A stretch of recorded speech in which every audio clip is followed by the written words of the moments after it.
ส่วนครูบาอาจารย์รูปอื่นๆนั้นท่านก็มีประสบการณ์สูงมีอายุพรรษาการสูงกว่าผู้บรรยายในรายการธรรมะกับอาคาวุฒโธ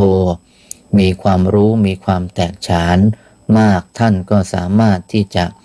บรรยายได้หลากหลายแล้วก็บรรยายเป็นภาคพื้นเมืองญาติโยมส่วนใหญ่เป็นคนเหนือฟังแล้วมันก็ถึงอาตมานั้นเป็นคนต่างถิ่นต่างด้าวต่างแดนเวลาบรรยายก็จึงใช้ภาษากลางอาจจะฟังไม่ค่อยถึงนักก็ไม่เป็นไรแต่ถือว่ามันเป็นประโยชน์ที่ทำให้เราได้มีโอกาสบางคนนั้นนอนอยู่กับบ้านป่วยติดเตียงแต่ยังสามารถสื่อสารทางโสตประสาทก็เปิดสถานี106.5ขึ้นมาแล้วก็ฟังจะเป็นพระคุณเจ้ารูปไหนก็ช่างเถอะขอให้ได้ยินได้ฟังได้น้อมจิตไปตามกระแสเสียงได้มีธรรมะอยู่ในหัวใจอย่างเนี้ยก็ถือว่าเป็นสิ่งที่คุ้มค่าและตรงนี้แหละที่การปฏิบัติธรรมที่บรรยายไว้ครั้งก่อนว่าไม่จำเป็นต้องนั่งอย่างเดียวเดินจงกรมกำหนดสติอยู่ในอิริยาบถที่มีความจำกัดอย่างนั้นอย่างเดียวแต่เราสามารถเอาไปใช้ได้ในทุกอิริยาบถโดยเฉพาะในเวลาที่เราทำงานการทั้งหลายมีการขับรถเป็นต้นหากว่าเราขับรถด้วยความไม่ประมาทไม่เผลอมีสติอยู่กับงานที่เราทำคือพวงมาลัยที่เราจับนะจะเป็นเบรกเป็นคันเร่งจะเป็นเกียร์ยังไงก็ตามเมื่อเรามีสติอยู่กับตัวเองรู้ตัวทั่วพร้อมอยู่ทุกขณะเวลาที่เราขับรถไปเนี่ยเราก็สามารถที่จะขับได้ถึงจุดหมายปลายทางไม่ช้าเกินไปจนยืดยาดจนเสียเวลาไม่เร็วเกินไปจนเกิดอันตรายอย่างที่เป็นข่าวอยู่นี้แต่มันจะขับไปด้วยสติแล้วชีวิตของเราก็เหมือนกับฝากเอาไว้นะ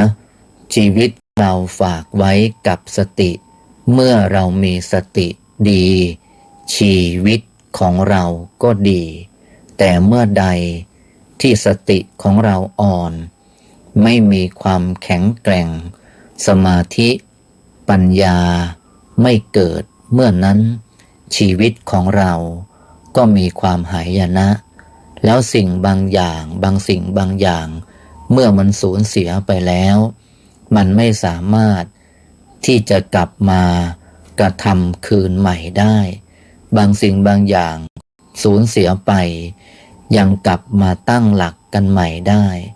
แต่หากว่าชีวิตของเราลมหายใจของเราหมดลงเสียแล้วเราจะไม่มีโอกาสที่จะได้ปฏิบัติธรรมไม่มีโอกาสที่จะได้เจริญสติเจริญสมาธิ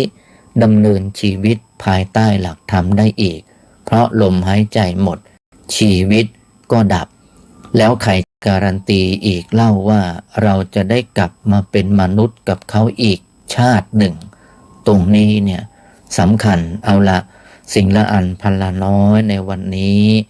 เวลาหมดเวลารายการธรรมะ